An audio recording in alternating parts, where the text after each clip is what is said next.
Градоначалникот на Скопје Орце Ѓоргиевски засега нема информации зошто пропаднал тендерот за набавка на електрични автобуси, откако Државната комисија по жалби за јавни набавки ја поништи постапката. Според него, целиот процес не бил во надлежност на градот, туку го води Министерството за транспорт и врски. Како што рече, унаму каде што тој има право на одлучување, активностите се завршуваат дури и пред предвидениот рок. Тоа е постапка која што не ја води градот Скопје, ја води Министерството за транспорт и врски.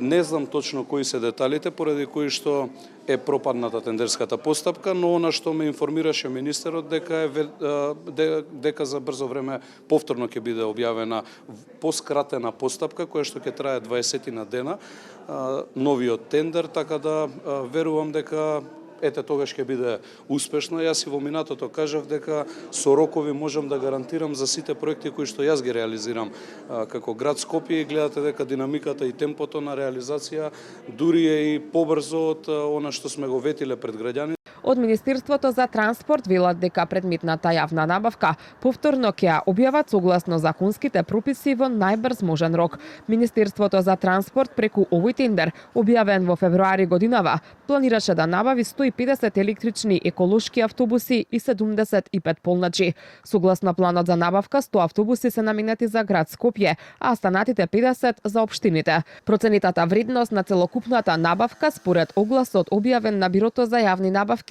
изнесуваше околу 51 милиони евра. Од 150 автобуси, 100 ќе бидат за град Скопје, а останатите 50 за другите градови. Како најповолен понудувач беше избрана заедничката понуда на Електробус, Икарус и Евана. Од СДСМ обвинуваат дека власта планира да го оштети буџетот за 12 милиони евра и навидува дека затоа пропаднал тендерот за набавка на автобусите. Што точно крие овој скандалозен тендер? Иако основниот критериум бил најниска цена, се избрало скап понудувач. Разликата е шокантна. Постоела понуда која е поевтина за 12 милиони евра. Или по автобус точно 78.563 евра.